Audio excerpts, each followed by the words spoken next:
Roll call, Bettina? Sure. Trustee Inkeman? Here. Trustee Meyer? Here. Trustee Tell? Here. Thank you. Thank you. At the beginning of the meeting, I need to state that due to the COVID-19 emergency, this meeting will be held primarily virtually, and members of the public may view and participate in the meeting via the lakebluff.org virtual finance committee or by dialing in, just entering in the ID 849-8597-2251. As required by law, at least one representative from the village will be present at the Village Hall, and the virtual meeting will be simulcast at Village Hall for members of the public who do not wish to view the virtual meeting from another location.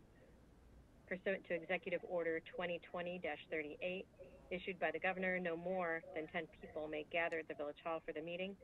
Accordingly, the opportunity to view the virtual meeting at Village Hall is available on a first-come, first-served basis.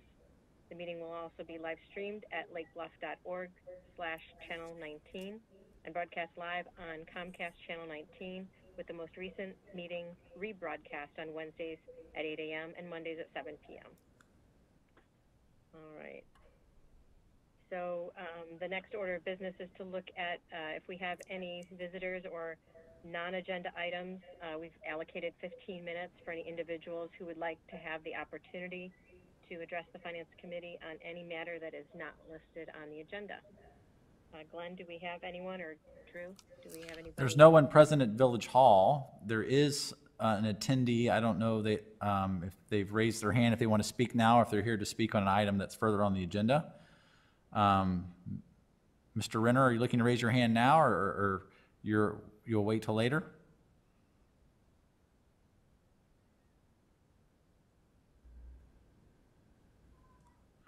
Mr. Renner? If you want to unmute yourself, you're welcome to speak. If not, that's Brian? Yeah, nothing to say. Thank you. All right, well, I'll put you back over here. Sorry. No problem. Okay. Chair Inkeman, there are no persons wishing to speak at this time. Okay. Well, if we look at the agenda for this evening, it should look very close to the agenda for the last Finance Committee meeting. We had 3 items of business where we started discussions, but that discussion needed to be continued and kind of just further dwelled on while we kind of decide the direction that we want to go. The first item was the 2020 property tax levy, and Bettina had provided a detailed schedule that kind of forecast what it might look like for the tax year 2021 through 2022, keeping everything level, taking the CPI, and we had a lengthy discussion about the merits of both sides, and after having some time to think about some of the things that we talked about, I thought this would be a good opportunity for anyone on the committee or anybody in general on the board, if they had additional information that they were seeking from either Bettina or Drew, or just further reflection. So I'll just open it up if there's anyone who'd like to chime in. I would ask just an update from staff really quickly, if I may. That would be great. Yeah, Bettina had reached out to the county to verify the numbers. If you recall, when we received them, they were fresh off the press. And Bettina, do you want to report back what the county had said? As far as the numbers, the numbers are estimated, and they usually come through with an estimate at this time of year, and then typically when the levies are filed and the final EAVs are out, they usually come back with a change. Historically, that change for us has been less. I can't speak for what it's been for other entities, but it's usually been a little bit less than what the mid-year estimate has come to be. That being primarily because others will then file for homestead exemptions or senior exemptions, and that reduces the EAV at the end of the calculation. So those could still be missing a little bit from the numbers. but that swing is not a significant No. Sorry. swing that would be expected just based on historical. Not If it does tweak significant, down, no. right? It's a tweak down. Right. Got it.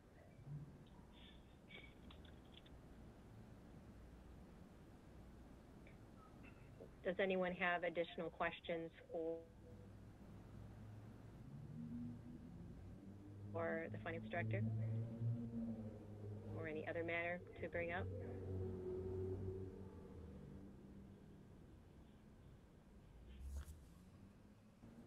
Well, Barbara, I guess to get the discussion going, I'm really in the same place I was last time, and I think that's in line with what Trustee Tall had to say as well, which is, I'm in favor of holding the line, not increasing the taxes, consistent with what Trustee Marquis said, tighten the belt. So my thought really hasn't changed. Perhaps we benefit from some consideration of, I think President O'Hara indicated, he had used the word freeze to understand the difference between freeze and the EAV. Despite at least some training in finance, I do have to confess to that being a confusing concept that maybe could use some clarity as we decide which of those two options we pursue in terms of, at least from my view, holding the line. Bettina, do you think you could address that for? Sure. So a freeze, from my interpretation, would mean that we would request the exact same levy amount that we did in the prior year and disregard any changes to EAV and CPI. Unfortunately, this year, from what the estimates show, EAV is declining, so that would have an effect on the overall calculation at the end, irregardless of our choice to freeze and not accept CPI. So then not accepting CPI and just letting the EAV roll in with whatever the county calculates would just be not accepting the CPI increase and calculating it. So there would obviously be some anticipated change to the total overall tax number, whether that be an increase or a decrease. And then with CPI, obviously you're looking at the 2.1% increase from the maximum levy amount from last year. Do I have screen sharing ability, Glenn? I'll try it. No, I don't. Now you do. Thank you.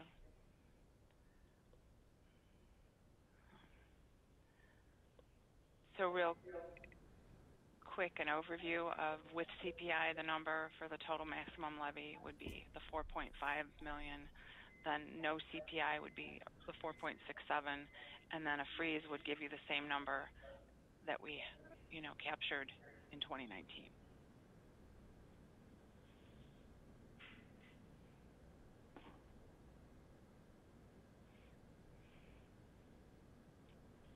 Bettina, is a no CPI essentially an increase, a decrease, or we don't know for the average homeowner in Lake Bluff? So no CPI is still going to be an increase to the average homeowner because the maximum levy amount's going up. And what would be the dimension of that increase to the average homeowner?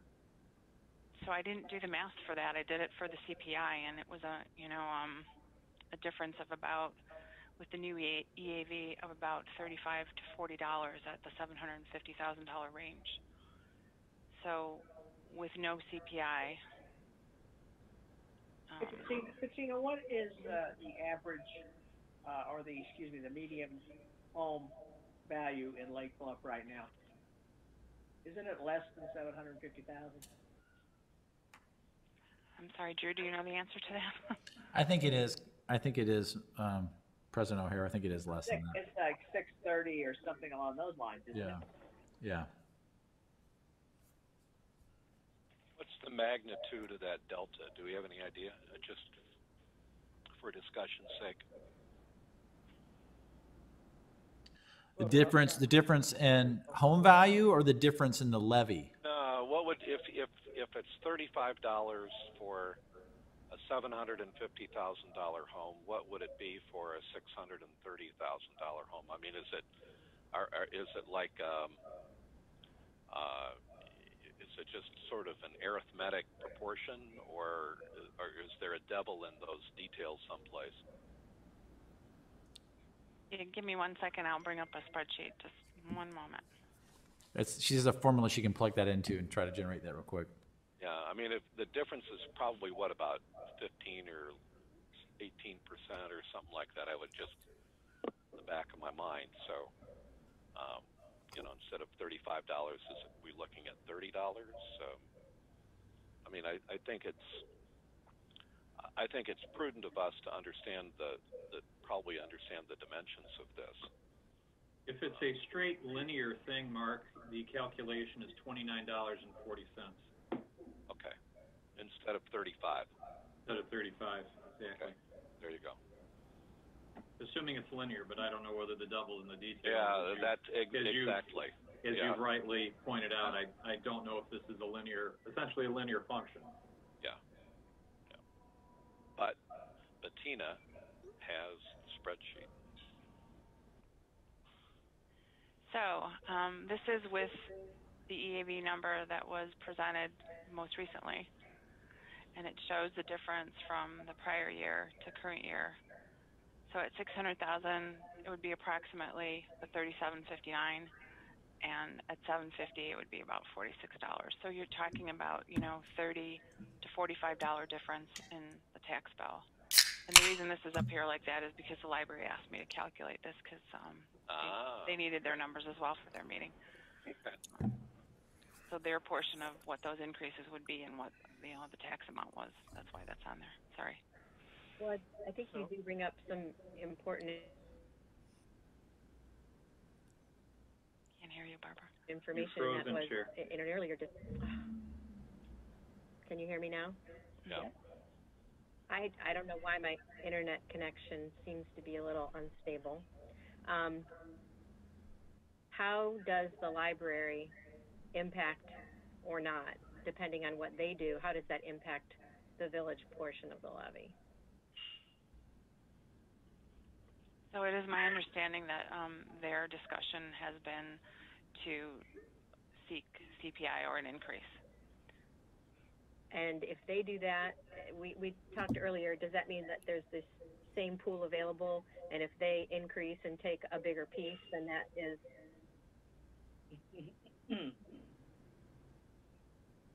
You're frozen. Yeah. Chair Anchorman, you're frozen. Yeah.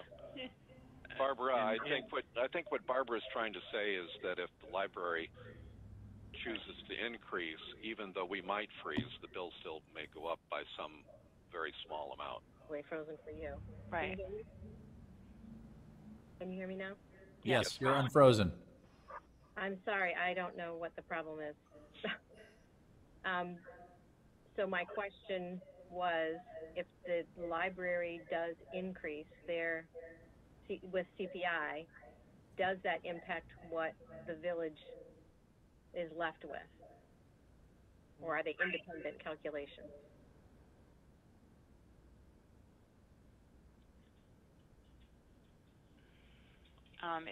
It's not an independent calculation. It gets rolled into ours. Mm-hmm. And the portion that the bill would increase are these this range of numbers based on CPI. So their number is just simply added to ours, whether we take CPI or not, or they take CPI or not. It doesn't affect the pool of dollars available to the village. Well, no, in the past when they did that $20,000 increase, it did bump up the percentage. So what will happen is if they vote to take it a certain way, then I'm increasing it. Yeah, right, Drew? Yes. Mm-hmm.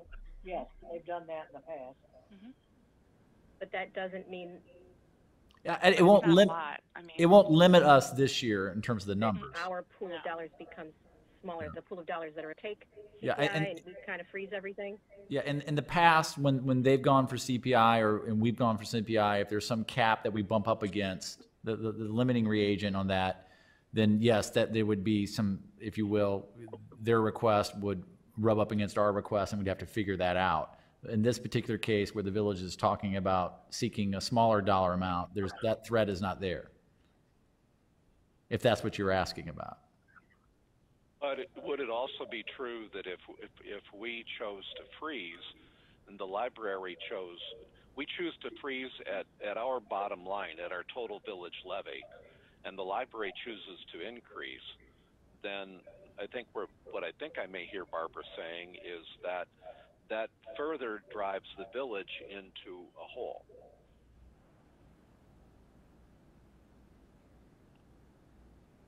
In other words, if we look at this and let's say we go with the CPI and we're 91 thou ahead, and we freeze and we're basically at zero. That's coming at it from the wrong direction. The bottom line here, I guess, is that we're foregoing $91,000 by not doing anything. And if the library increases, effectively that means that 91 hole becomes deeper, because we have to, as the village, at the bottom line, we have to back everybody else out, the library out. So if they increase another $10,000 over the CPI calculation, then, and we say that we won't, as a total organization, we won't increase anything to the public, then we're at 91 plus 10, or $101,000 that we've got to find belt tightening for, shall we say. I'm sorry to interrupt you and stop the momentum of that point. Trustee Anchorman and Chair Anchorman is trying to reconnect with her phone to change her connectivity, so I apologize. I didn't mention that a second ago, but Can you see me now? I can hear you now. Yes, I can see you. Okay. Yep. So what do I need to do with my phone? What you're doing right now is fine. Okay. I will. What you're doing now is perfect. Working. Yep. Okay. I just got kicked out and I signed back in. So we were discussing the library when I left. So let me see if I can restate the point. If we pledge to keep the total village levy flat, and the library, which means we're foregoing $91,000 at the typical PTEL that we would use. Then if the library comes in and says we want to go in for X amount of dollars over their PTEL, shall we say, their standard calculation or whatever, anything that they do over and above the 0-0 thing goes against our 91, because we're at the bottom line, we're basically backfilling the library. So in order to have a zero base by the total village levy. I try to clarify this just so I have it in my mind. Let's talk pies. So if we've got one pie, and if we both say no CPI, then that pie it's what we're expecting. Yeah. I guess the question is, if they go with the CPI up to the PTEL max, does that pie get bigger, or does that pie stay the same? And then if you say that you're not going above last year, then the pie stays the same, which means that their piece of the pie is bigger and our piece of the pie becomes smaller. And if we're freezing we're foregoing we're foregoing $93,930. And if they ask for more than that, which they did last year, then in order to keep it flat, we're having to accommodate any increase over and above that they might do. Do we have the power to just say no?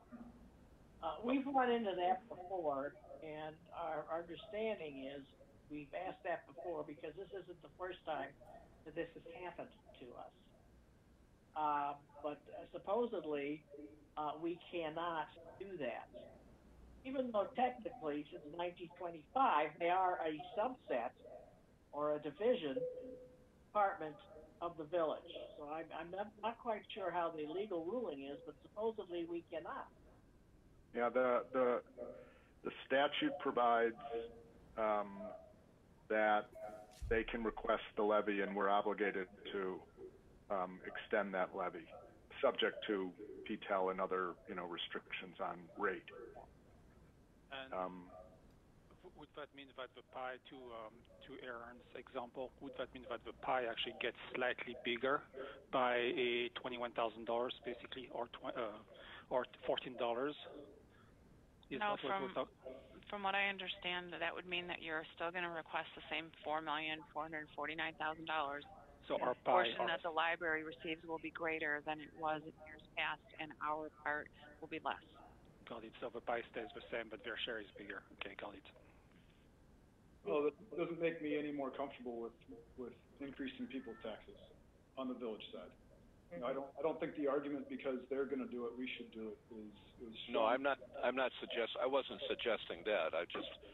It just means that the village ends up tightening its belt further beyond whatever increase the library takes.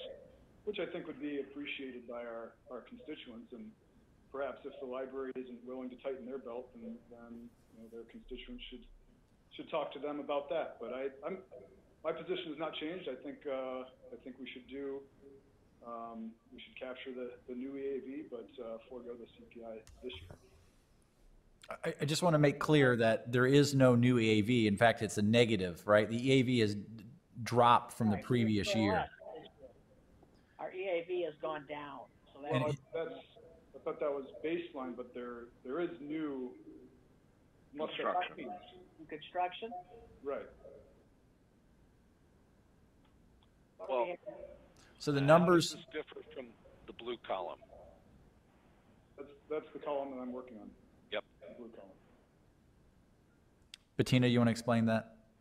Right. So the no CPI includes the EAV number from the county that was received. Which is the freeze. Right? The freeze is basically just duplicating last year's number. Right. And actually, when the EAV comes through, it could still increase the per household property tax number because the EAV will be lower, and when EAV decreases, the tax rate will increase per household to cover the same number. So just to add some confusion to that. But so when the EAV comes back lower, even if we freeze and request the same amount in total, the per household number could still go up. So capture that number. Sorry. So in order to avoid an increase in our taxes, we would have to do a freeze, not just the no CPI. Is that right? Well, so even with the freeze, what a freeze means is that the amount that we're requesting isn't changing, so we're going to request the same total maximum levy number from the county. However, at the end of the day, if the EAV actually reduces, which is a little bit unusual, in order to spread those tax dollars across all the homeowners, the per household amount would still increase a little to cover the same number from last year when the EAV was higher. It's just a math formula where you've got a bucket and you're dividing it by the EAV dollars. And so if the EAV dollars get smaller, then that same bucket is more dollars per EAV, right? Assuming you're asking for this same extension. So the village is requesting a dollar amount. When the board approves a tax levy, they're saying we need this amount of dollars to satisfy our fiscal demands and goals. And that dollar amount is called the extension. Last year's extension was the 4.449518. And if the village freezes, this is kind of the definition of how you want to use these terms. So the idea of freezing is saying we're going to ask for the same amount of dollars we asked for last year. If that's the board's or the finance committee's recommendation to the board, then that will result in the individual property tax owners seeing an increase because the EAV has shrunk for our taxing district area. So that dollar amount, the same dollar amount will be spread out over the households, and it'll have to increase to generate that because the assessment value has decreased. So what we're saying. My question is how, if our EAV is going down, and that's what we're looking at in the blue column with no CPI, the levy would actually go up. That's what I'm failing to understand right now. That's correct. Yeah. Okay. So you are understanding it. Okay, so our EAV is going down and our request is going up.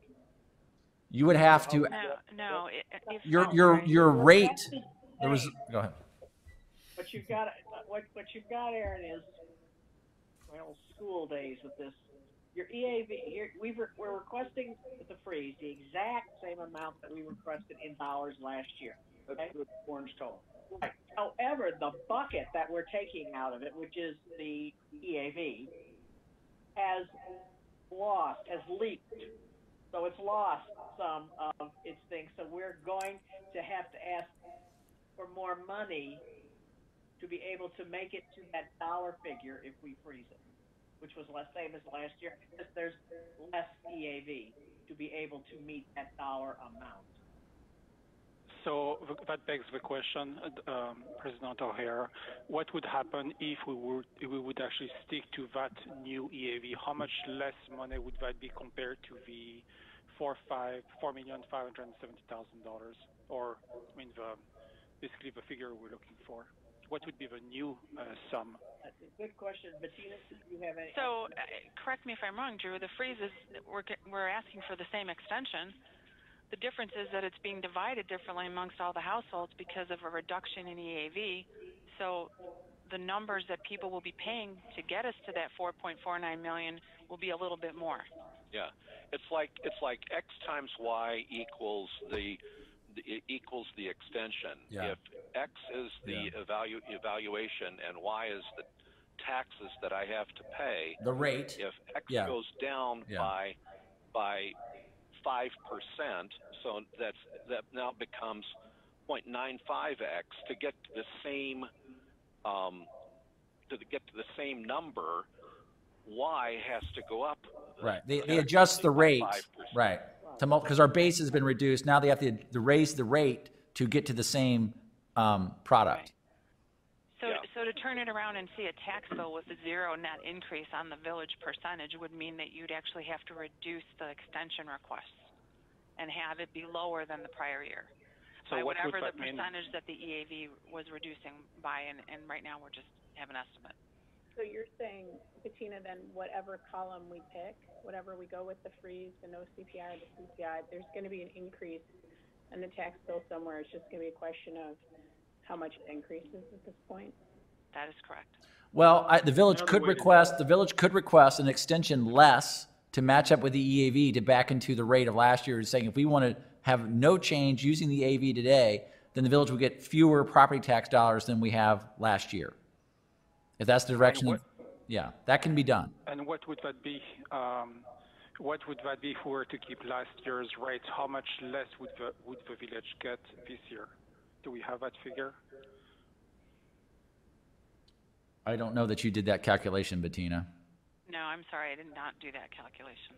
And I don't know if your formula can do that quickly or not. No pressure. While you're thinking about that, Bettina, I wanted to kind of just bring up some of the things that I brought up again last time, because these things haven't changed either. And that is that if we look at just in general this CPI factor of 2.3%,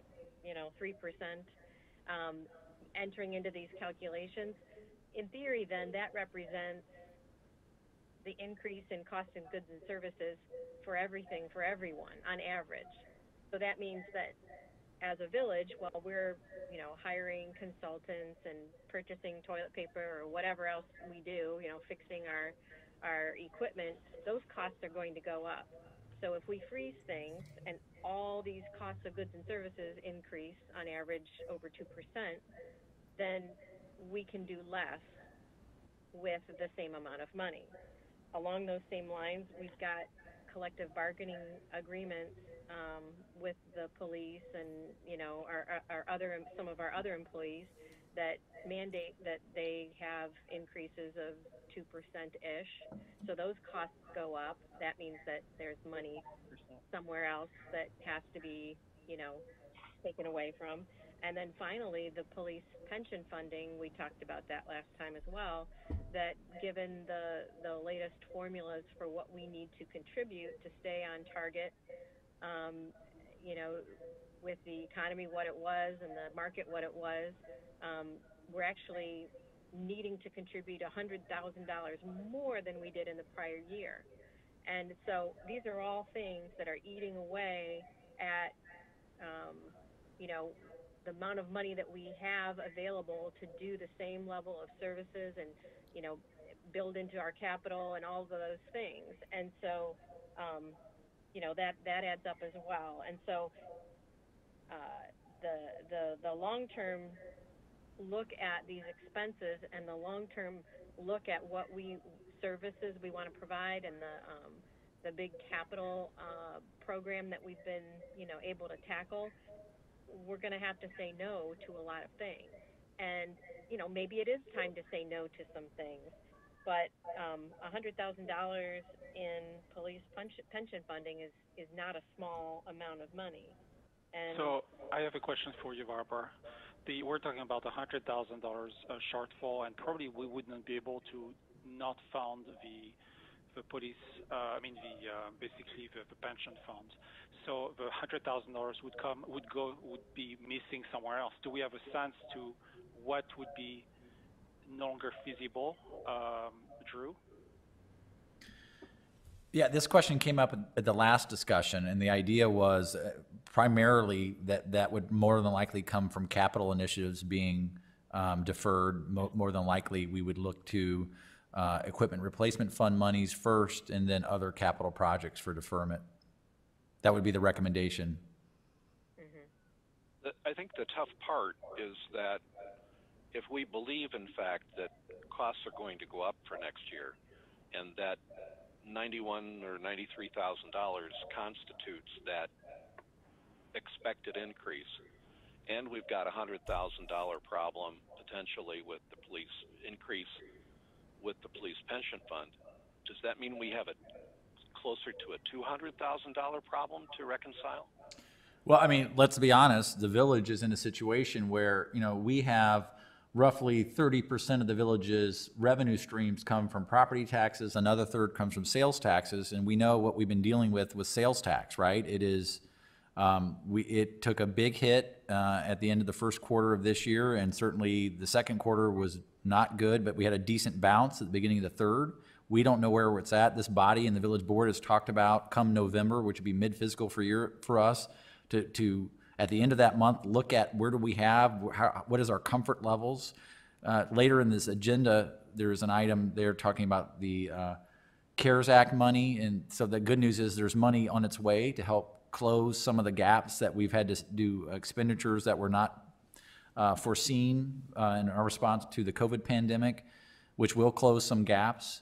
But good news, bad news is that the village of Lake Bluff has a diverse source of revenues. Our sister city to the south, the city of Lake Forest, is about 60% property taxes. You can set your watch to your revenue streams, but at the same time, they're also highly reliant on property taxes. We have a diverse set, so some are a little more elastic than others, and that's why the village has developed policies in terms of fund balances to try to cushion these blows over the years. So if that helps or hurts the conversation, I wanted to put that out there. And year to date, do you have a sense for then what our total revenues are down sales tax wise? Some of that was covered in the was it 2 weeks ago in the finance report that Bettina provided? Do you have any highlights from that, Bettina? Yeah, I have. have it in front of me. Yeah. But I mean, we were looking at roughly $260,000 of decline. And where that CARES kind of folds right into that, right? The CARES money kind of closes that gap. The CARES money definitely closes that gap, and it's very close to the number that we're short. And some of that could just be because of the delay in returns that was permitted at this point. I don't know.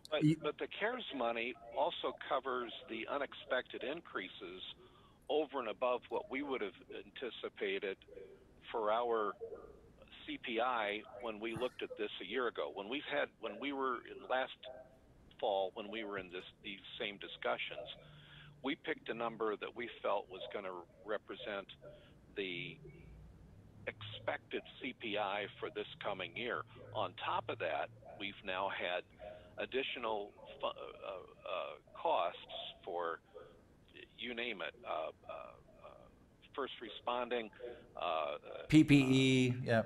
PPE out the back end, and a number of overtime and other things like that. And so the CARES money, it seems to me, is first, from a budget standpoint, mitigates and brings those expenses down. If we're lucky, and it also comes down here and chips away at some of the lost sales tax revenue as well. I think it does about the tune of it. Was it like 160,000, Bettina? We thought that the slice. Does that number ring a bell with you? We were talking about that. Say there was, let's say for argument's sake now, it's like closer to $285,000 the village will be able to recapture through this CARES Act. So it's 257, 269 is the new allocation. Okay. And we should be recouping that all because they changed the regulations and the rules, and we can submit for public safety salaries at 100% from March through the end of December. So, 4 or 5 pay periods, and we've reached that cap. And the remaining PPE submittal for reimbursements that were originally made to the county have been retracted, and those dollars will be requested through IEMA. And that refund is at 70%, but 70% of that and full refund of our allocation to cap at 257 is way more than we originally would have anticipated with just the PPE and no public safety salaries included in the CARES Act reimbursement to the county. So we kind of pulled back the reimbursement requests and are going to reissue to IEMA and to the county for different amounts that will be greater. If that makes sense. So, but looking forward, I mean, that may be in big, broad, kind of fat, fluffy numbers. It seems like, oh, we lost that much here. We're kind of making up about that much due to all these programs. But those programs aren't going to continue, and the decline in revenues probably will be something less than what it was last year. We're looking at a continued shortfall of some amount. We don't really know. Yeah, we're like back down to 2016 levels or so. Yeah. So we're looking at decreased revenues, even though all these reimbursement programs have been super helpful. But we've got to kind of look at a longer window. We did talk about some of these other costs that are going to be increasing. And Joy, I feel like you've been wanting to say something, and I've been yammering on it. So if you want to jump in here, I just want to give you the opportunity. Yeah, I just, I'm still, I still agree with Trustee Toll, and I know we've been back and forth over this a lot about, the need for increase in cost and what have you. But I'd really like to see us lead by example, especially for other organizations and taxing bodies. I think if we can hold off this year and try not to increase very much or at all, I'm not quite sure based on what Bettina said how we would not increase at all, but if we would try just a very small amount, I think it sends a message. I think families have tightened their belts a little bit, and I think it shows leadership from us if we can do that as well. And I know that's not in the same vein as what we're all talking about here, but it's just kind of my thoughts on it. Okay. Well, I think that's very well put, and I suppose one other question I'd add into the mix is, we talk a lot about CPI and that our expenses increase by CPI.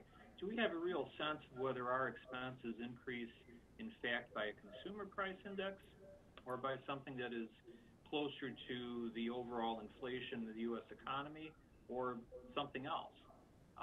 That's just, all of the sectors of consumption have different rates, and indeed, I think they're in many ways decoupled recently. And I just wonder, as we're trying to budget here, what is the real number by which our expenses increase?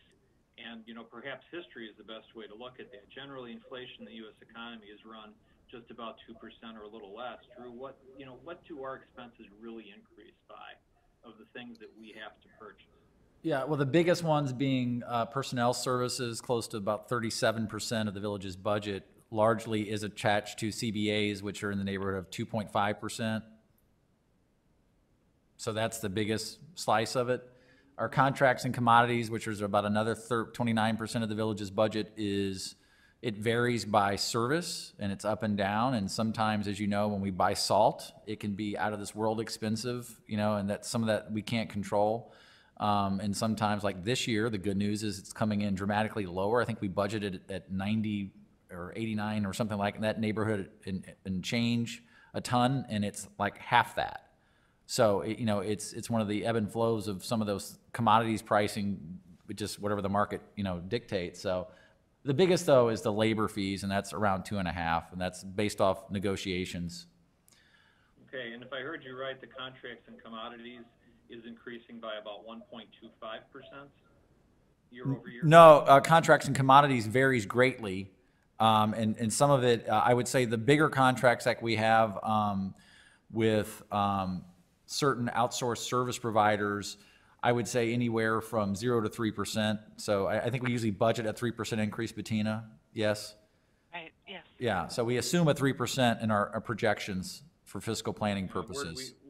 Where'd we end up last year, last fiscal year, if you know? For actual? For that portion. Yeah, the actual. Give me 1 second. I might be able to find it real quick. And I'm sorry to send you down a rabbit hole or something, but I just, my curiosity is just to really understand if CPI is the right measure. Maybe it is. Maybe it's a useful, correct measure of what our expenses go up by. But, it's a useful piece of information, but at the end of the day, certainly I'm with Member Toll and Trustee Marquis on we can lead by example by holding the line. Yeah, I'm looking at a number, and I don't want to, well, because it's budget to budget. Yeah, I don't want to give you, I don't have an actual number right at my fingertips. Okay. Well, thank you. Maybe later. Yeah, but I guess curiosity, but a point of future planning too. Yeah. Okay. Drew, one other question. I know we always have different capital projects that are in different phases that we're waiting on funding for the state or some other source of funding. We've talked about this a little bit. Do you have any anticipation of projects that probably aren't going to happen in the next fiscal year because either the state's putting it off or otherwise that we have money budgeted for, but it's likely not going to happen? Yeah, I mean, you're talking like Green Bay Road. We've been punted off that, and we're in the waiting list for that. I mean, that's one of those major projects that we've been planning to fund, the Green Bay Road recon for the bridge and the road. That's we're not first in line for those monies, so that gets punted. There are that was already below the line, though. We'd already moved that below the line. Right? That's correct. I mean, we assumed that would not be happening when we did the adjustments in this year's fiscal planning. Right. Yeah, and this conversation is a great reason why a lot of communities have switched to calendar year budgeting, right? Because we're talking about revenue for streams, and we're not in alignment with our fiscal planning. We're having these conversations that are great conversations, but they're not in alignment with our budget planning. So maybe that's a different conversation. We can move it to a calendar year fiscal year. And that's something that people have always struggled with when you have these conversations and you're in the absence of really talking about, because it all matters. All these questions are the right questions to be asking and the right conversations to be having, but you're doing it in the absence of planning. So you're looking, and what we assumed we would plan, and maybe that's another question to look at, is we assumed a certain level of property tax that we would have for next year's fiscal planning, and I'm certain what we're talking about is less than what we planned. Now, that doesn't mean we can't change things, and certainly given the COVID world we're living, we're making lots of changes. And if you're asking, could the village modify its plans to fit within the revenue streams that we have? We do it all the time, right? So where you want to take it, you know, point the sail and we'll go. We'll come up with the right plan. So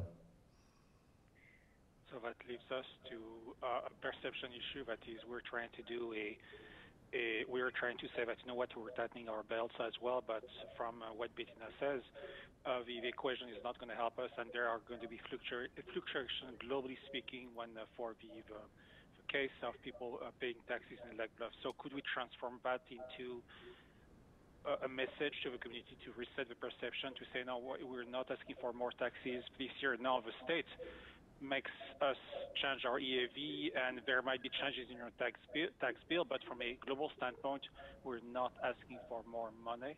Could we have that message to the community?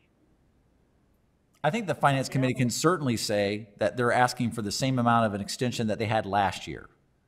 I mean, that is the same amount of money. I mean, that is while that will be a net increase, that is an extension that the village dealt with this year, and you're not increasing the extension from last year.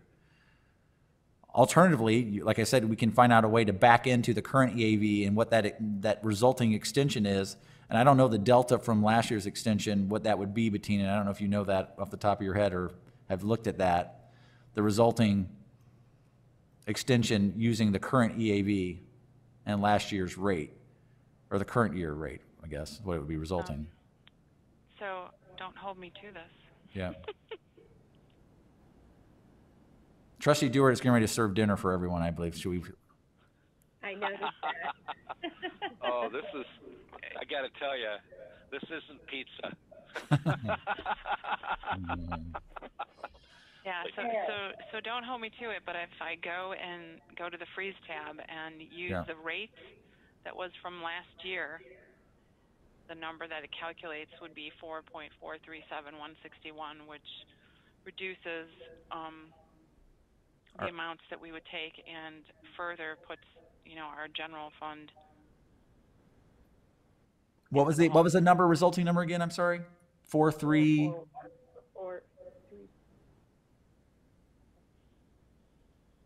You know, overall, the change when you look at it, you know, assuming that this is correct, you're looking at not a big change from last year to this year as far as reduction in dollars, but the change becomes noticeable when you're looking at this number that's increasing, which is the pension contribution. So we're not offsetting that increase. So the number to the general fund, you know, further depletes by $114,000.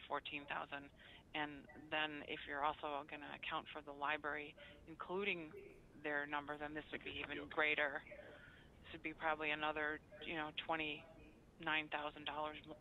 more or less. So about $30,000 less. Is that the net difference between the two values? Last year's extension and the new extension? I'm sorry? The So net. we would have to request an extension that's $30,000 less to take the estimated EAV and calculate out what each house is. Right. And that's still going under the assumption of this estimated number. It's probably going to change, so there still could be flex in the number. Right. I don't think we'll ever get it right on target without knowing what that EAV is. Right. Yeah. And I would tell you, again, historical, and Trustee Renner's, former Trustee Renner, current SEC co-chair, is participating or listening anyway, but I'm sure he recalls these conversations with his time on the Finance Committee, that most of the time the struggle with the Finance Committee over the years was that the EAV was growing, and I think the Finance Committee has always struggled with, the idea of, do we go out for CPI? And historically, the village has done that year after year after year. And part of that, that conversation was, do we get CPI? And the goal was always to capture the new EAV growth, because there's always complications, negative complications, if the village failed to gather the new growth, because that was compounding problematically year after year. I mean, that suffered, the village suffered every year. If you didn't go get the new growth, then that would have compounding effects on the village, negative effects. In this situation, we're not talking about that because there is no growth. In fact, it's negative, right? So that's a different conversation altogether, which I don't think the village has had since 2009 or 10. And then at that time, even then coming into that recession, the village, my recollection was the village chose to go for the CPI. Drew, has there been any conversation at all with the library about holding a freeze or holding steady and not doing what they perennially have done, which is always ask for a increase? Yeah, and not to speak for the other taxing districts, I think all the taxing districts in the village, the school district, the park district, the library, would be looking for CPI. Is my understanding, preliminary conversations at the administrative level, that given the uncertainty of the economic futures, that they would be going to try to get where there is a certainty, and that would be through the property tax vehicle.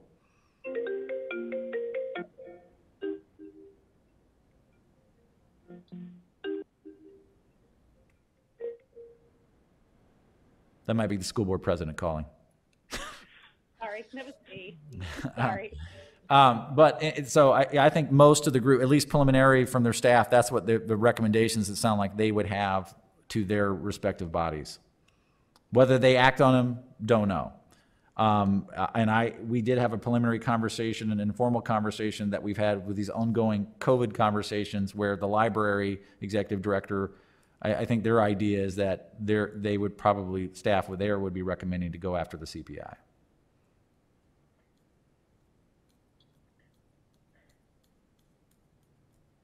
So at this point in time, it seems like we have a number of options still, out there for us to discuss, or to, decide that we have as much information as we need to at least give a recommendation to the larger board.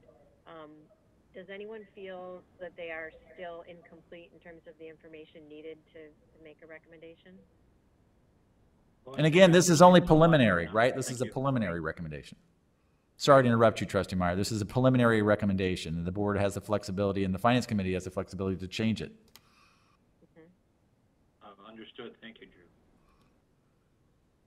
I think this is a productive conversation. I think one thing that I think we could do that I would be comfortable with is if we set our expectations the same as last year, knowing that still might increase the property tax bill for our residents, but at least that shows that we're not trying to expand our budget, expand our programs in a time when some people aren't even able to cover what they were last year. So I think, as we've talked about this conversation, I think if that means it's the freeze, the orange column, knowing that our tax bills may go up slightly, I think we can make the argument for that. That we're not asking for any more money than last year, but that knowing that our EAV went down, that still might mean your tax bill goes up. I think we can make that argument. And Barbara, I think I'd add to what Aaron just said, that I'd be interested in knowing the figure that would result in a zero increase in our taxpayers' tax bills, because as I now understand, which I didn't have clarity before, freeze is freeze with respect to our number, right, not with respect to the taxpayers. And maybe the right approach is, as Aaron has said, that we will ask for the same thing we had last year, and how that calculation falls out. It may fall out that there's a small increase in people's tax bills, but I'd at least like to know what the number is that results in a zero increase our portion of people's tax bills, and we can at least have that number for the next discussion as we move forward to a final recommendation. Well, it sounded like the quick version of what that number might be in ballpark is about $30,000. Is that 30,000 less than the freeze number. right? So we'll take that amount that the freeze is, subtract 30K, and that would be the amount that we would ask for. Okay, all right. It looks like I took an improper note because I thought, all right, that helps. Thank you. Okay. So Drew, do we need to, how do we make this preliminary recommendation? Are you looking for us to actually, make a motion and then for a specific recommendation? Yeah, this would be for the resolution to estimate the property taxes, the property tax levy of the village that would be considered by the village board at its first meeting in November. So I would say this: somebody can make a motion to recommend the village board pursue the freeze value estimate, the extension associated with that. That recommendation can be delivered to the village board when they consider the resolution. I don't suspect it'll come as a surprise given everybody's on the phone right now. But that conversation can be had then, and we can put a finer point on that, the actual number, if we can get better data from the county by then, and/or we can confirm that estimate of what would the number that Trustee Meyer was asking about, to confirm that's 30,000 less than the last year's extension, and have that information. So that can be done tonight, and that can be delivered to the village board. It is October 7th. As you know, there's a couple different finance committee meetings that are still in queue. We have one for certain, which is the meeting of our second village board meeting. So 2 weeks from tonight, there'll be another finance committee meeting. Right now, we think that is going to be a conversation around the audit. But this conversation could continue if you'd like. But again, that the estimate, when the village board approves the resolution, that is an estimate and they're not bound by it. Okay. So do we want to make a motion to have the village pursue the freeze value modified by whatever the number would be to have it actually not impact each homeowner? I think if we had to make this decision tonight in order to make a formal recommendation to the board, say next week, I think I would be comfortable with making that. But knowing that Trustee Meyer has some additional information that he would like, and I think that number would be useful to have that as close as we can get to exact value, and knowing that we have more time in order to discuss it, and this would probably be a very short discussion with just one new piece of information. I would prefer to continue it at another date. In 2 weeks' time?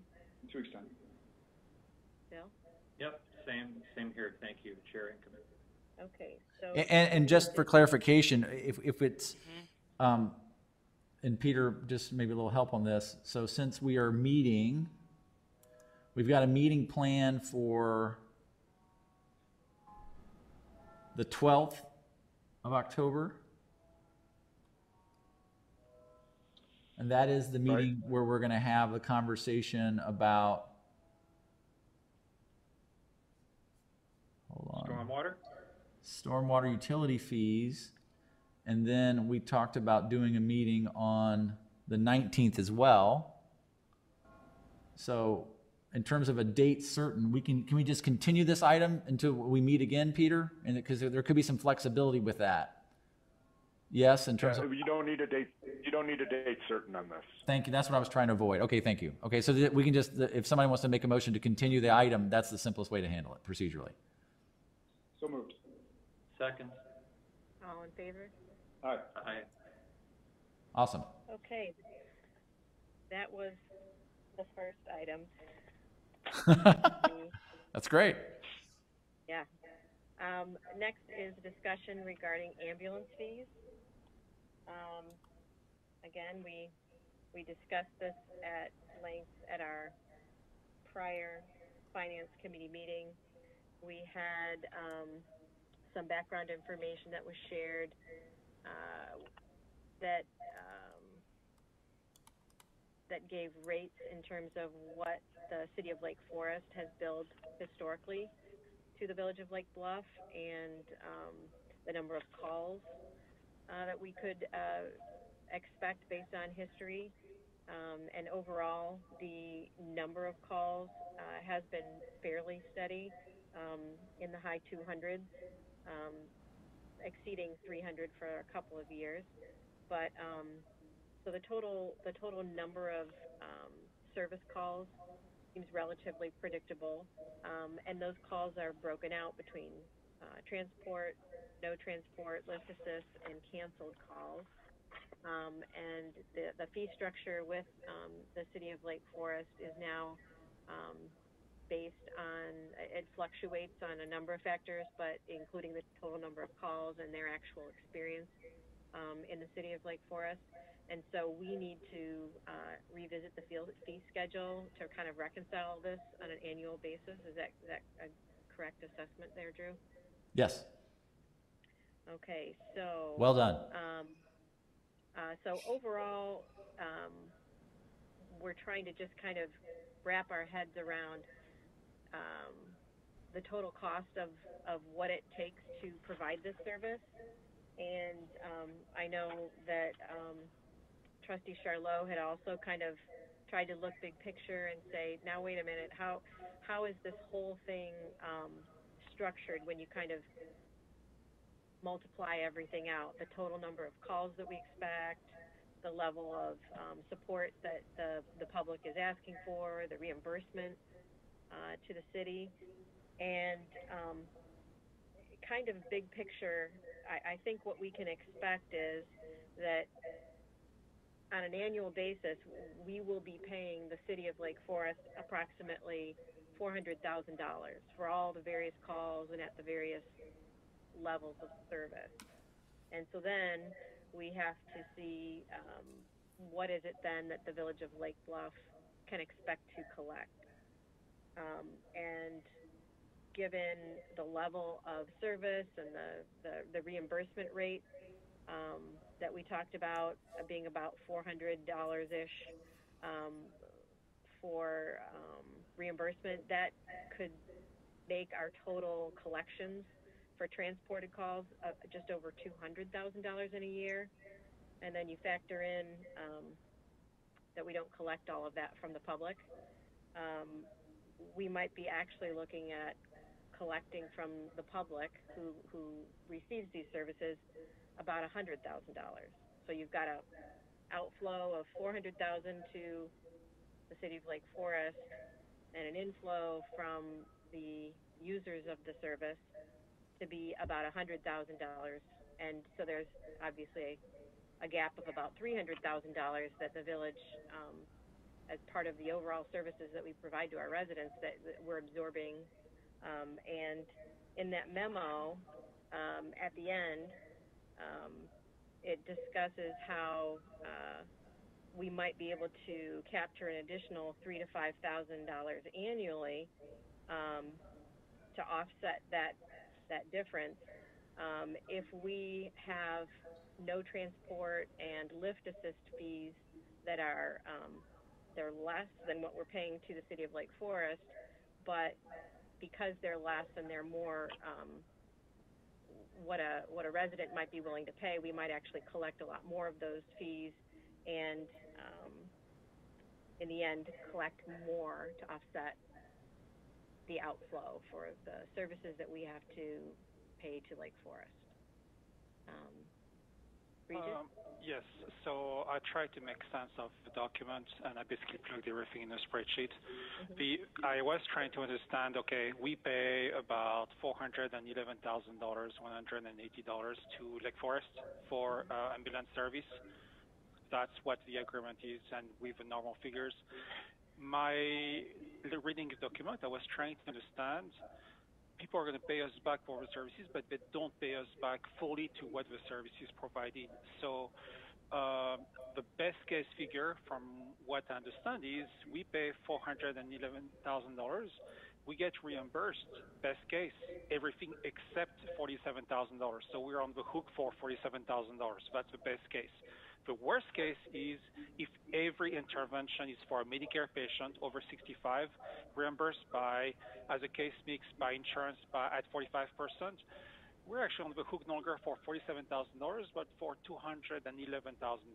So in effect, the village is responsible for in between $47,000 to $211,000. Okay, that's actually pretty normal from what I've seen before for Medicare and ambulance services and case mix and reimbursement. So the question is, what do we do with that? And how can we do is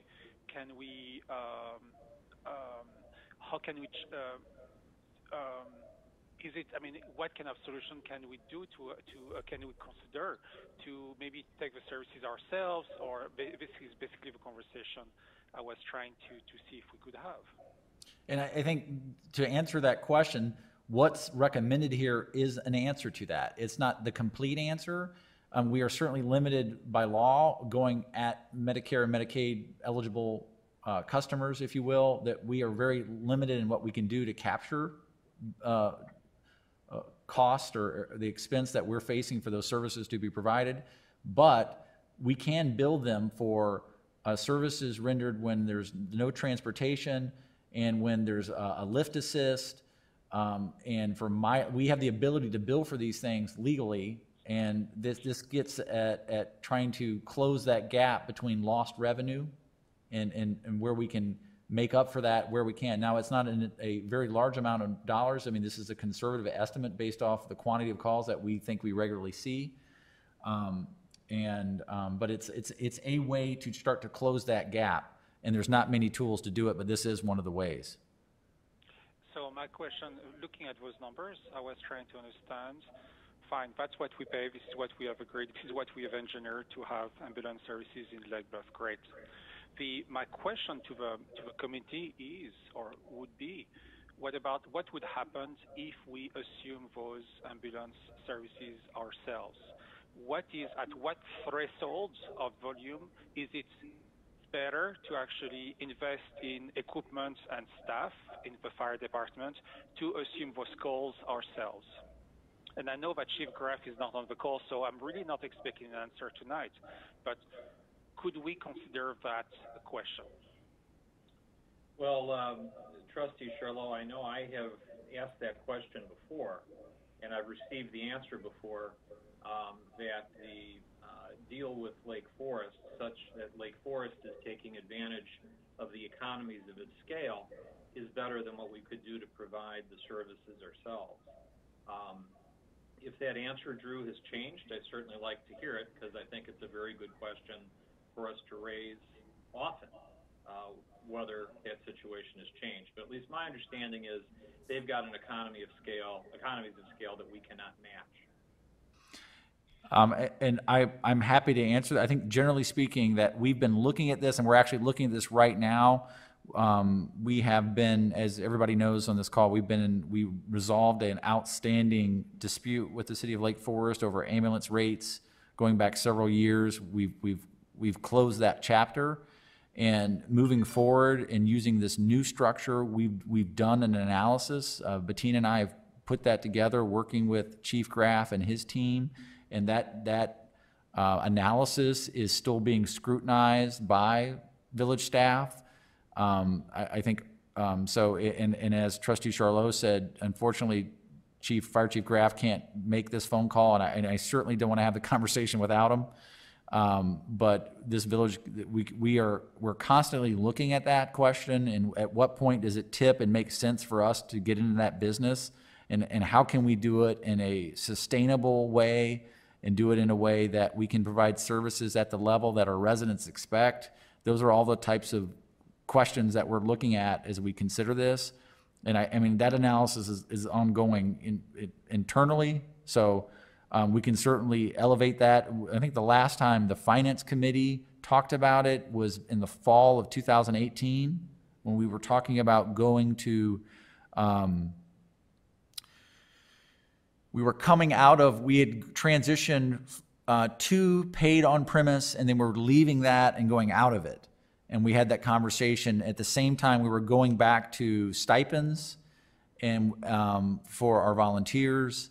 And at the same time, we were talking about elevating the level of service to advanced life support, non-transport, and that expenses associated with that in terms of equipment and additional training, and all that was laying the foundation that should the village get to the point where we think this is what we want to do, we want to get into this business, we would be that much closer to doing that and being more prepared to say we can make that transition and be comfortable with it. And that's, and at the time, it was like a proof of concept that we wanted to be in a position where we can analyze this and understand, can we effectively have a volunteer base who are ready, prepared, and licensed to provide this level of service. And when you get into the business of providing advanced life support and transport, you can't do it halfway, you can't do it 2/3 or 90%. You have to do it 100%, 24/7, 365. And that's, we wanted to get comfortable, and so I've probably gone too far in terms of going into a conversation or explanation without the chief on the call, and I don't want to go any further. So, but know that we're talking about that, and we can bring that to you and have that conversation. And Chair Anchorman, Brian, Trustee Renner is waving his hand. If it's okay, shall I? Great. Yep. Yes, please do. Hi, Brian. Hi. Drew, you may remember when I was on the board, we had a discussion about ambulance services back in the day. Trustee Barkhausen and I had a little discussion on government's role in helping with healthcare, quote unquote. At the time, we were discussing not only the village's expenses, but what the individual residents would be charged and the village's role in helping that. And I believe at the time, we came up with because our expenses kept coming up trying to help the residents, supplementing those costs for ambulance, and we capped that at inflation at the time. Has something changed? Can you update in terms of the residents' costs for ambulance services and how the village participates in that? Yeah, I'm trying to move my screen. I'm having a problem with it. Hold on, bear with me here. So I don't know if you had a chance to see the memo, Brian, but we talked about that, the background about how much the village would be willing to subsidize the call. And at the time, it was to $533 per transport. That was the maximum the village was prepared to subsidize at that conversation. Since then, and we had a cap negotiated with the city of Lake Forest to control that. And as part of the most recent negotiations, the city of Lake Forest, one of their must-haves was to eliminate that cap, because they were in the position now, based off their actual cost per call, that they were stating that they were subsidizing like Bluff services and would not be in a position to do that. They could not do that.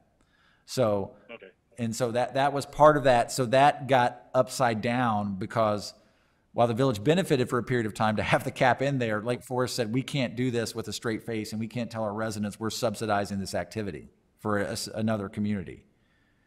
Right. So now we're at the point where the rates have gone above that cap. There is a new cap. It's a budgeted figure. It's higher. And I'm happy to sit down with you and go through the new contract with you. But it is different, and this resulting will have both the residents paying more and the village is paying more under the new scenario. Right. Okay. Yeah, I think it's important, because even though we talk as a village, and that goes into taxes and the budget of the village, there's also an individual cost separate to the residents, and I think it's important that as you guys discuss this, that the residents understand their portion and what the village is covering and how that works. So. And you'll remember this too, Brian, as part of that conversation, that's when the village also moved away from a resident and non-resident rate. It was like, this is the rate, whether you're a resident or non-resident, because we pay a flat rate because we provide for that service. Some communities do have inflated non-resident rates to try to subsidize residents. And it's just, I mean, different ways to, skin the cat, but which may result in an ambulance ride now that I think about that statement. But the idea is there are this activity, this service that is in the predominantly provided by the public sector, certainly in the Chicagoland area, it is greatly subsidized by every community, right? So every community subsidizes, and to the degree that they're able to capture their cost back is dependent upon the population's makeup in terms of how much, because you are greatly limited by the quality and level of those your constituents' insurance, their their demographics. Are they Medicare or Medicaid eligible? All that limits the community's ability to recapture the expenses. So those are all moving pieces. And one thing Lake Bluff and the rest of the North Shore is seeing is that we're aging, right? So that the percentage of our population in that Medicare, Medicaid eligible is growing. So the idea of the village potentially entering into a market that's not getting better to join into, right? Your customer base is not moving in the right direction from a revenue recapture. Right, and I think at the time when, like I said, was on the board, we kept raising how much we were reimbursing the residents, how much we were covering. It was going up because the cost of healthcare was going up, and we just at that point tried to say, you know what, the villages can continue to support this, but only at a CPI or CPI plus 2% or whatever, because we can't keep going up, and that does put a burden on the residents to pay more when they call for the ambulance. Yeah. But it's just a discussion, because you've got government, you've got individual payers, and it's all money that comes through the village. So, but there is a different aspect here that is, there is what you're saying, but there is also a part we do not master, that is the 45% for insurance is actually driven by Medicare and Medicare services, by insurance, not by insurance, but by the ambulance fees. And that number is not going to go up. That number is actually slated to go down. I was reading that last year. So in effect, our share of payment of those services is going to go up in Lake Bluff. And the residents are going to be basically doing what their insurances or their Medicare payment by those payers is going to do. But our share actually would go up. So, I see that as a non-sustainable proposition. And that's the same proposition you have in diagnostic medicine and pharma and everywhere else. Going back to my business experience, hospital labs reimburse or Blue Cross and whatnot reimburse at the Medicare rate, and the Medicare rate has a defined factor that drops every year. So every year, what they reimburse for a test for hemoglobin drops by X percent. And so the problem is we have a negotiated rate with Lake Forest, and we're being held to that rate, and we're going to pay the difference. And that rate's going to go up at the same time reimbursement is going to go down. Exactly. Yeah, and that's a great point. And one of the things that we've struggled with that negotiation is the village as a consumer, we don't have many choices to go shopping for ambulance services, right? And we've asked for proposals from other nearby agencies and haven't received them for one reason or another. And so we only have one store to go buy our cheese at. So it is not a good market for us to go shopping for ambulance services. That being said, Lake Forest, even though the rates continue to grow and they have, they're dealing with collective bargaining agreements themselves, they are surely motivated to keep their expenses in check as well. As much as I may, hassle the city manager about that when we are in negotiations and prod him to do better, that the idea is they are certainly motivated, like we are, to keep, expenses down where possible. So we're at their mercy in that regard. At the same time, they're motivated because they're in the same boat we're in. And to put it in historical perspective, I was just thinking if when we looked at kind of these big broad numbers for what we pay out versus what we get in, my version of it was closer to $300,000 that, is our net cost. Historically, can we say that it was $100K and then it was $200K and now it's $300K, or has it been kind of that magnitude and just kind of slowly growing with CPI and aging population, you know? Well, I mean, I think from a very broad brush perspective, I think Lake Forest has gotten better and smarter about trying to recapture fees that they were pushing out their door. I mean, and that the idea is that they've gotten better at realizing that they were subsidizing the village for many years, and we were getting a steal. Yeah. So the answer is that we are paying, you know, more per capita, or, you know, whatever the measure is on an annual basis, but it probably is more representative of what would be considered fair. We had some pretty tough negotiations to go through, very lengthy, and this is kind of the new model where it has landed. And we created a pro forma ourselves, and Bettina put this together, where we looked at the market rates for, and we said, are they, what they're charging, is it realistic, you know, in the market, looking at numbers, and it was. Yeah. It was. Yeah. So kind of to get back to the Question, final line on your, which is, you know, we have these new rates for both no transport and lift assist, and are you looking for direction then from the finance committee to say, yes, we think this is a good direction.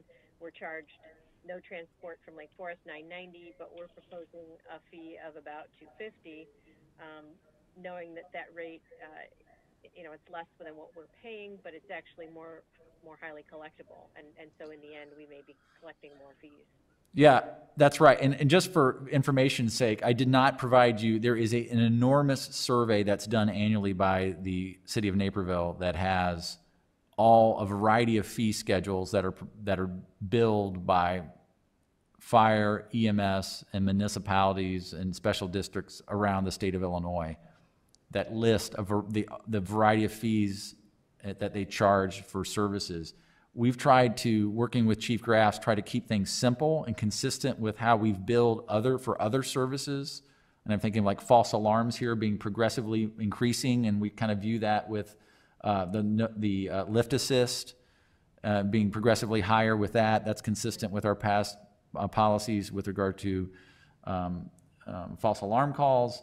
The no transport, that again, I just want to be clear that that's treatment, when treatment is provided, but no transport is requested. So little Johnny gets smacked with a baseball at the baseball field, you know, maybe nose is broken, there's blood everywhere. They come in, put a compression bandage and ice or something and give treatment, but the parent says, you know what, he's going to be okay. We don't need to take him to the ER.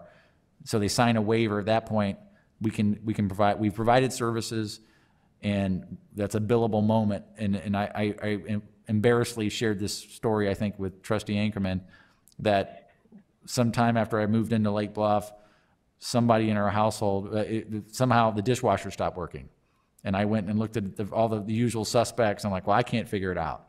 Well, it turns out that underneath our sink in the upper hand right, behind the door, where you wouldn't imagine, there's a toggle switch, which is the master power for the dishwasher, which my wife, I believe, was putting something under the sink, hit it, and I had called the plumber to identify that problem. And here's your bill, you know, whatever, $175, thanks. You know, services were rendered, although it was not that intense. That was the fees that I was charged. So anyway, so that's the idea, that their services are provided, and while transportation is not, we can charge a fee, and then the lift fee, and then the mileage fee, and most of that mileage fee is very minimal because the majority of patients here are transported to Northwestern Lake Forest Hospital. On occasion, some go to the VA or Highland Park or Libertyville, Condell, but usually the majority of patients are transported to Northwestern Lake Forest. So the mileage is not a large number. Lake Forest has been charging this fee for a number of years, so we'll be getting on par with them. So, Drew, one of the questions that I think remains unanswered is it would be helpful to ask you all to remodel what the delta is. And, you know, Regis did a quick model. Barbara's done a quick model. The goalposts are 50 and $300,000, it would be helpful for us to have some idea with a little bit better idea as to where we might end up in terms of our subsidy, and where that looking forward, let's say to next year, where if we were to move forward with this fee structure, where we would end up relative like to 17, 18, 19, and 20, for example. What is is the gap increasing? Is it about the same? And that kind of thing. Would you want that figure before we, I mean, do you want to understand that before you take action on this?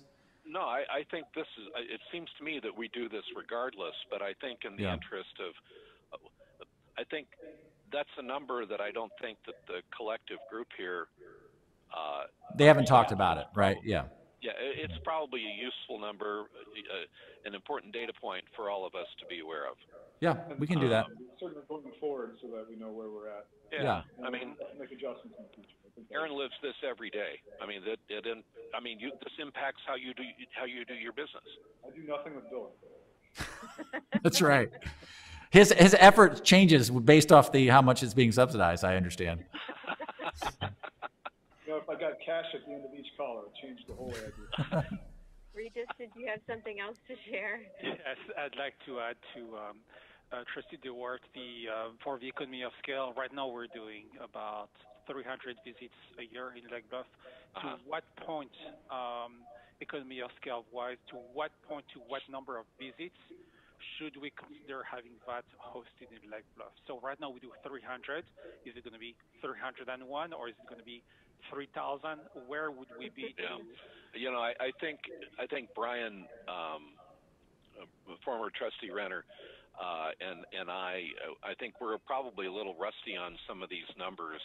It might be useful to have a quick dust off, and at the risk of not asking you all to completely redo it, but if there's a summary that we had when we put this to bed for the last time, it might be useful to at least understand the issues and what the cost structure and everything else looked like back then. And that's a good starting point.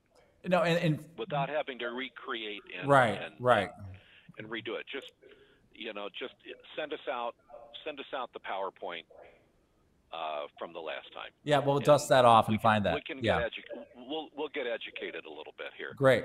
Yep, we're happy to do that. Okay. So one last question. Would we be contracting with a billing service? And if so, would they be sending out collections notice to unpaid bills?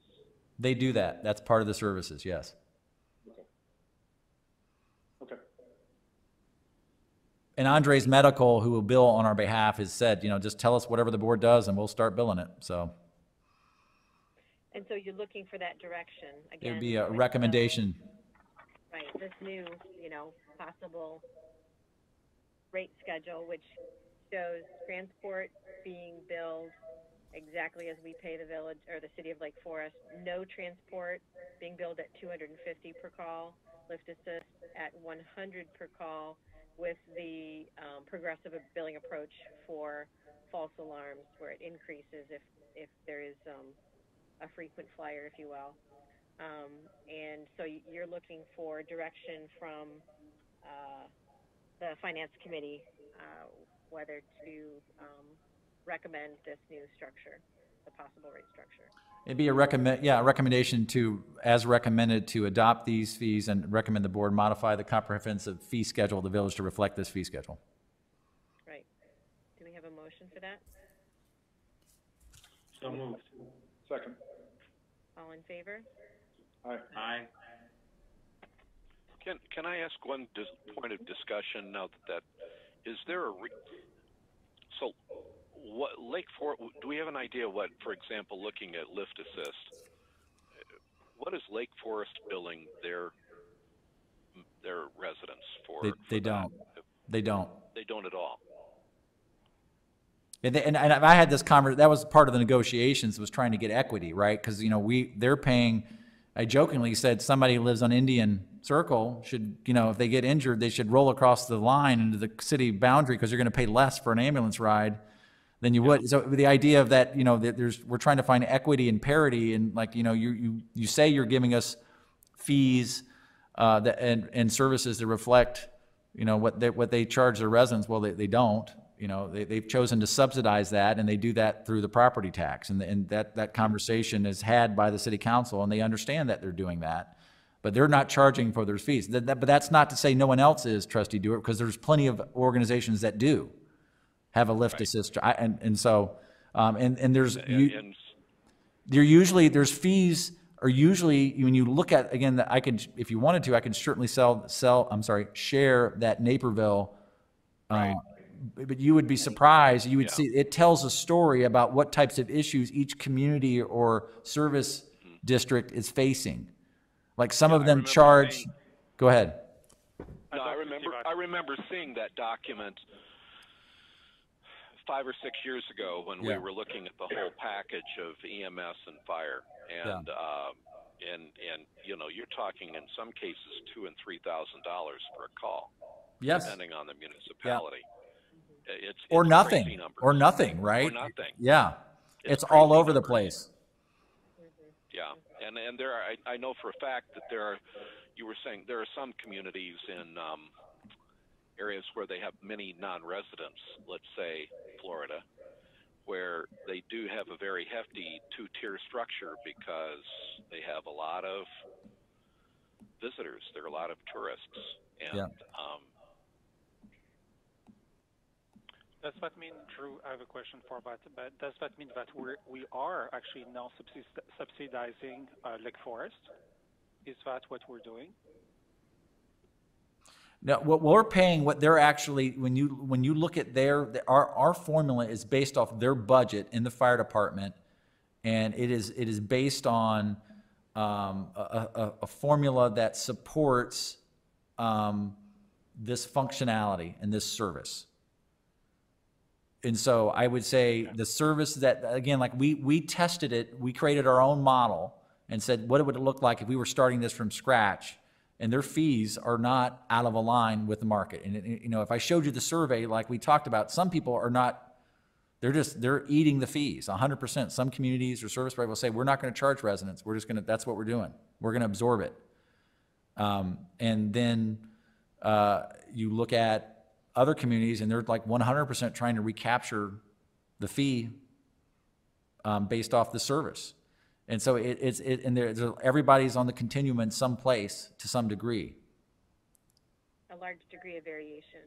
Yeah. Yep. Well, I'll chime in one other. Oh, I'm sorry, Aaron. I was just going to say it's no different than many other services that are provided or aren't provided by municipalities. Some like we're not charged for a separate garbage fee. Other communities are charged a garbage fee, or the municipality doesn't collect garbage. City of Chicago Water, right? For the longest time, they weren't charging the schools or the churches or other big users of water. And I mean, that's a great example of where they were, it was supposed to be an enterprise fund, and they weren't charging all the users. And for policy reasons, they've chosen to not charge those customers for a service they were receiving. And residents in Chicago received a flat rate. Yeah. At the same time. Yeah.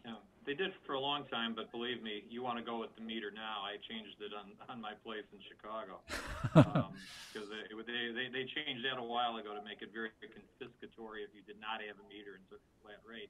Hey, one other thing to add, and I don't know if I got the right information off the internet. I was looking at it, but it looks like Lake Forest has something on the order of 150 to 200 EMS calls a month, which would certainly place their economy of scale, on an annual basis, much, much higher than ours for what they're doing. So that's, we need more information, obviously, to understand this. And Regis's earlier question about that is a very good one that we should re-examine. But it looks like they have a much larger operation than what we would have. We've got a lot of fixed costs parked in the barn. Yeah, and that's a good way to put it. And that's true. I mean, again, we seem to be rehashing the Lake Forest discussions over and over on this, but the idea that, yeah, there's excess capacity, and even still with this, I mean, we average on the village, I mean, you said the number, 300, so we're averaging less than 1 call per day for service. Lake Forest, the village of Lake Bluff, and their extraterritorial service areas is still less than 10 calls a day. And you think about, you know, this is the idea of, do you pay to have a standing army, and for what purpose? You know, to what end? I mean, we do not have a police department that is prepared to handle a mass casualty incident, or same with our fire department. We certainly rely on mutual aid. So it's how much do we want to staff up? Yeah. So I believe Lake Forest has 4 ambulances, 1 south and up to 3 at the main station. Yeah. Aaron may know the exact number, but when I went to the academy, that was what they had. They staff 2 ambulances, but they can always jump on if they have. Yeah, 2 in service in a given moment. Yep. So at this point, Drew, do we have enough information for you to gather a little bit of historical data and kind of do some pro forma work so that the board and specifically the finance committee, but generally the board can have enough information to kind of get a better read on where we are today and the direction that we're going? Yeah, so in summary, so we have this item going to the village board to modify the fees. I will circulate, we'll dig up and dust off the previous conversations where we have at the finance committee about setting the previous funding levels, and share that with everybody. And I'll also share the survey. I mean, it's a big document, but it's fun to look at when you can't fall asleep and you want to do that. I was going to say fun. Well, it's interesting if you get down in the cells. Again, it tells a story about what the community's dealing with, right? You can look at it and interpret that. So I'll document only a village administrator could love. Maybe. Maybe. And then also, when Chief Graff gets back in town, I know he's looking at this, and I mean, and when the timing's right, we certainly will bring it and share. This is where we think the analysis is on where we stand about if we wanted to get into this business. This is what we're looking at economics wise and so forth, and we can bring that to you all. I think that was the last thing. That sounds fantastic. So I think we are now on to the third item, which we discussed at the last meeting, and we really didn't discuss at the last meeting. We brought up the topic and really didn't get to a discussion. It's regarding the local stimulus grant program that was initiated earlier this year, and you know, I think it was just shared that the grant program that we put together that offered financial assistance had a potential impact to the village of about $75,000, you know, depending on who participated and if they were able to meet the thresholds for, you know, applying for this grant. And for the program that was outlined to date, as of the last finance committee meeting, it was about $3,500 had been applied for from local businesses as a rebate, if you will, of sales tax. So since that point in time, I believe that we've had no additional applications, so those numbers are still relevant. And staff is now recommending that the finance committee just discusses how that grant program may be modified. We could consider, for example, opening up the type of grant being offered to include some of those expenses that COVID-19 has made necessities, such as, you know, a tent for restaurants or that are trying to provide outdoor dining experience so that they can limit their indoor dining as required by the state. Perhaps additional tables and chairs that would be used for the dining, PPE, protective barriers to kind of set aside areas that are now being used by some of these local businesses. So I'm sure you've all had a chance to kind of at least review the memorandum And Bettina, I think you've indicated that there really are no new numbers to report. There's no new activity. So I guess I would like to open it up at this point to see if anybody else has either questions or reflections based on, you know, what is being presented in this memorandum by staff. I think our businesses, and particularly our restaurants, have done a really great job of opening up options for diners to enjoy. I do worry that as the weather turns, that those options won't be available. So I think whatever we can do to help them, to encourage them to either, whether it's tents or heaters or you know, whatever they need to stay open and keep those options available to us, I think we should support. I do wonder, though, instead of increasing the maximum liability to $140,000 as noted in the memo, could we just modify the qualifications of the original grant program and just and keep our maximum liability at an estimated $75,000 and just expand the qualification process?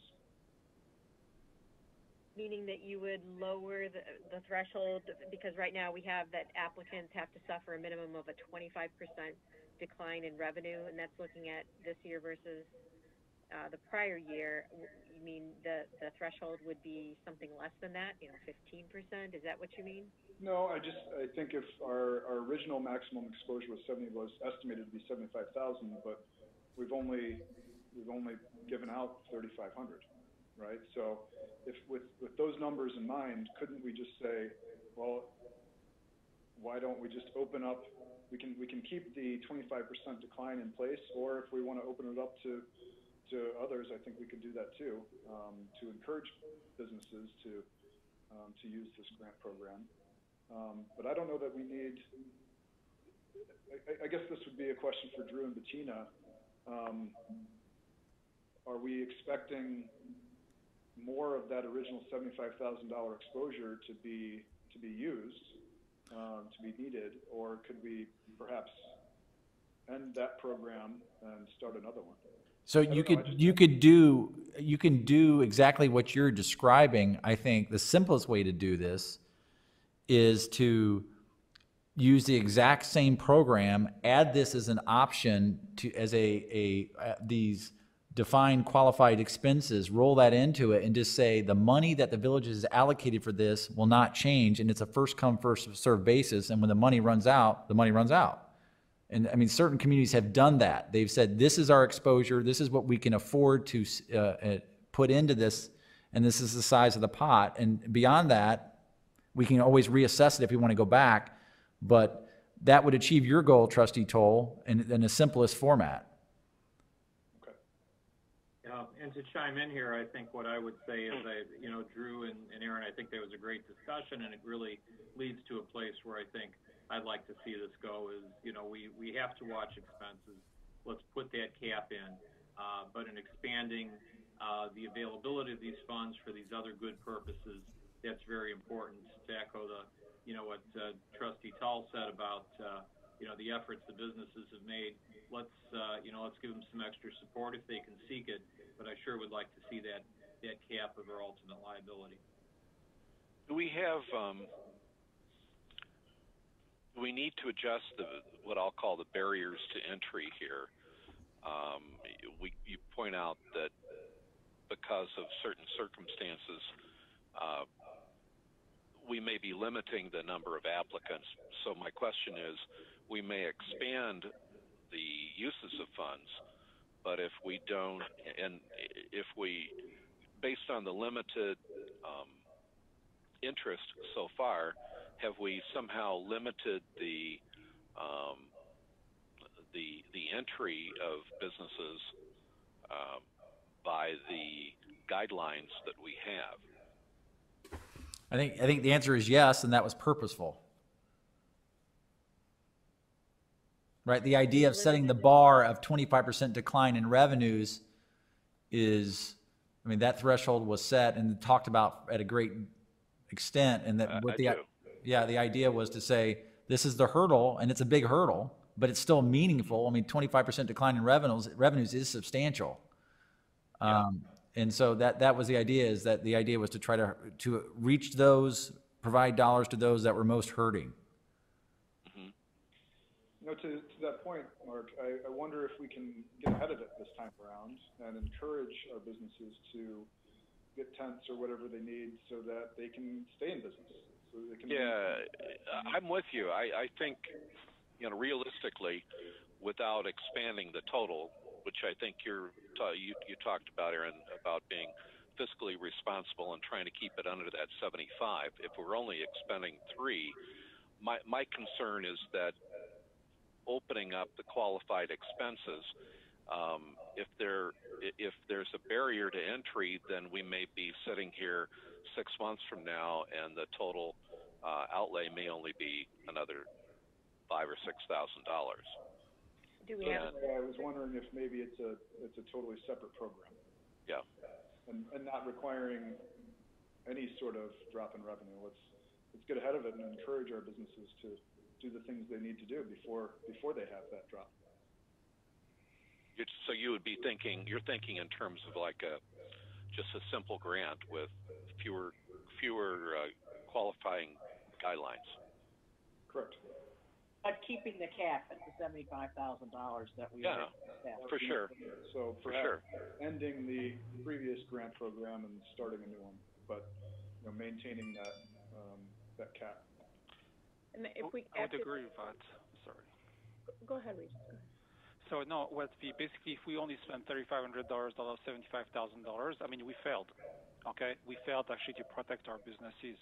So the point is, people have lost revenue, and we're about to enter a new phase of lost revenue that is based on winter, the flu, COVID is coming back in Illinois. Basically, people are going to lose more money.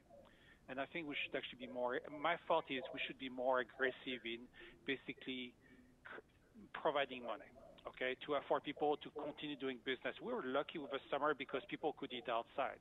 People are not going to be able to be in restaurants maybe going forward. So we really need, as the village, I mean, our interest is really to have businesses surviving. And so the point is, how can we make it easier for people, maybe a new program, but how can we make it easier for people to do business, simply enough? I mean, you're right, because this year it really didn't hit the fan until the middle of March. And people could actually eat outside. And people were able to eat inside all last winter, and we're going to lose that to a significant extent over this winter, even in the best of circumstances. Thank you, Joy. Sure. I don't know that we failed at that. I mean, I think we put the program out there, and the businesses that needed to utilize it, utilized it. Outside of Whitehead Studios, I didn't see any businesses closing, and I think they were planning on closing anyway, prior to everything that was going on. So I don't necessarily think it was a failure. I think we can always make it better. I like the idea of maybe doing a separate grant to get ahead of the curve. I like that. I think that's a great idea. I would also add onto this list for qualifying expenses is portable heaters. That was something that I noticed that I felt like should be in there, because I think that's a pretty significant expense that restaurants definitely are going to have. I mean, if we're going to be eating outside, they're going to need something like that. So that was something that when I looked at it, Blankets. Actually, I say that because there was discussion on the radio today about the prevalence of blankets in restaurants on sidewalk cafes in Europe. Yep, especially in Denmark and Holland. Yep. Well, what would happen if we kept it initially at the original $75,000, but realized that after we reopen this up in a new program, which I think should cover everything that you all expect, or at least partial that would help with that. And then we review this in, say, a couple of months and see where we're at, and do we have to then extend that? How's that being worked? Because we have no idea who's going to want to use this, how much, and what's everything going to cost. So we would need to reset a new right. cap. Let's see where it's going first. Well, we would need to, we've got to come up with a proposal for a cap. Absolutely. And so I would say to Drew and Bettina, put something together for us if this is the will of the group here. And put in exactly what should be covered. Because I agree, heaters are certainly, and then proportionately, how much should we cover? What does that look like? Well, go ahead. What would happen to this original grant then? The first grant that we created, the first grant program, would we have two? Or the first grant program would go away and this would replace it? Because if we have two going and they both have a cap of 75,000, then this has a sunset, right? The first one sunsets. Yeah. Right. So this well, we're here. By definition, it has a sunset, and the sun is setting. Okay, I just want to make sure we didn't have two that would be going simultaneously. So, yeah. The one last question would be to contact those who have used this and ask them how they are using the money. Is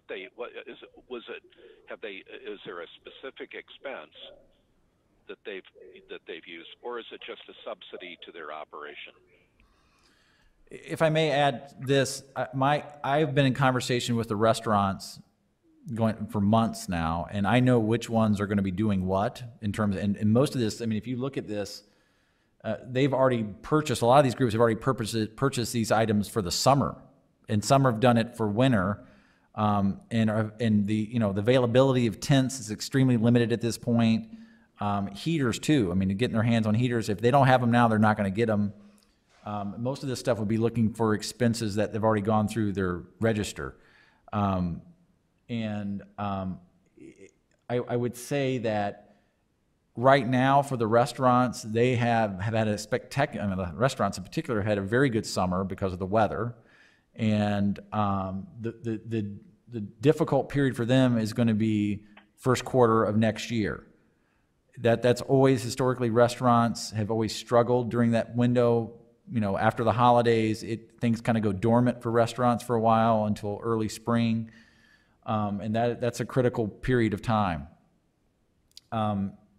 So I guess what I'm saying is I think there is time to, if we want to modify this and look at this a little bit longer. But my guess is that window going, the first quarter is when they're going to be looking for anything and everything that's available.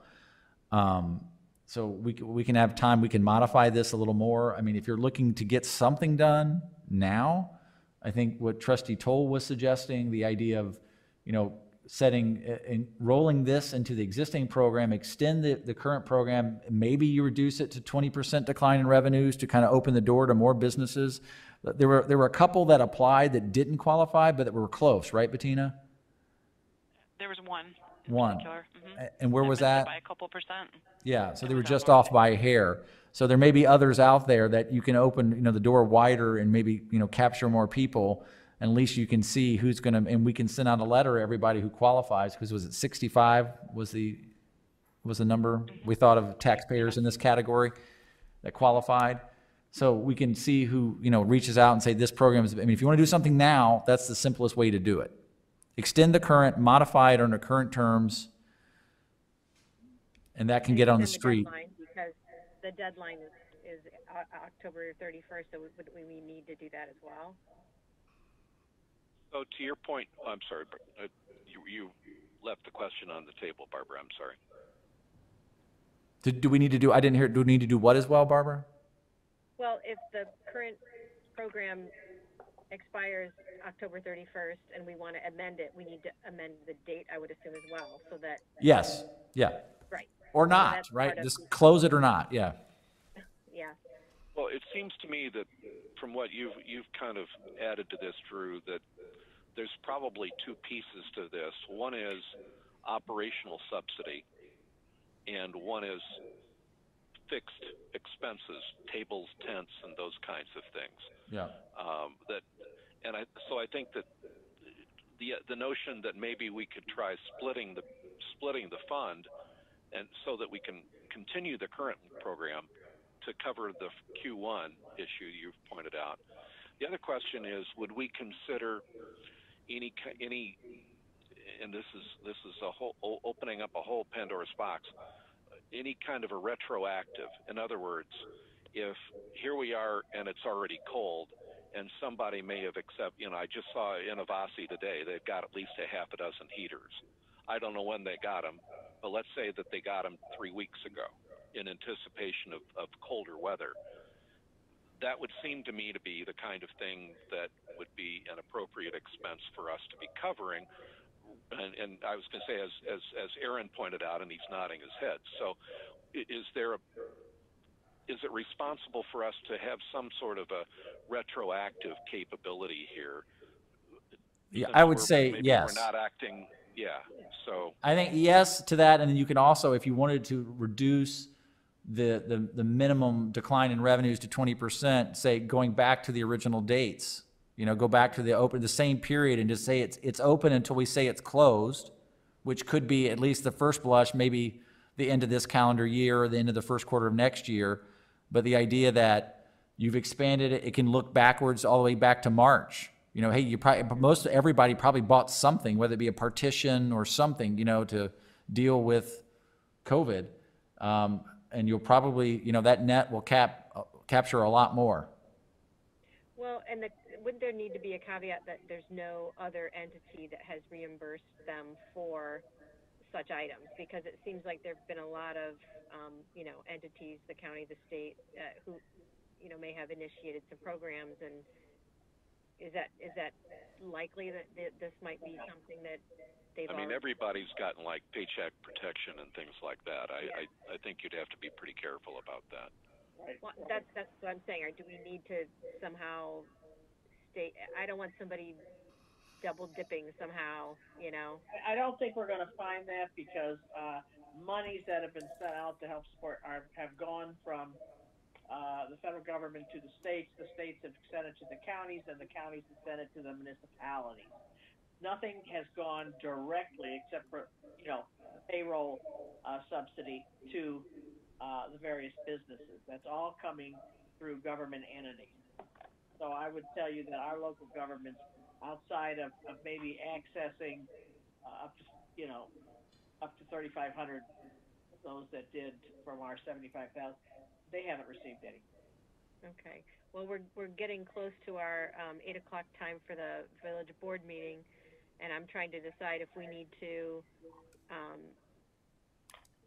to decide that we're going to do a separate program, or we're going to change the existing program. You can continue this item if you'd like as well. Oh. We're bumping up against the time, right? And you're going to meet again. We have a finance committee meeting coming up in a couple weeks. In a couple weeks. Will that be too late for us to review that and get this passed before the end of October? Especially not if you're going to make it retroactive to, I think you're fine. Right. And make it, okay, so I guess Don't we have a finance committee meeting on Monday before the village board meeting? Yes. Stormwater meeting on the 12th Monday. Yeah. So we could. There you go. There. The stormwater discussion will probably take precedence, and yes. It'll fill. Yeah. It'll fill. Okay. So at this point in time, do I want to entertain a motion to adjourn the finance committee meeting? So moved. Second. All in favor? Aye. All right. Kathy? Yep. Can we have 2 minutes before we start the next meeting?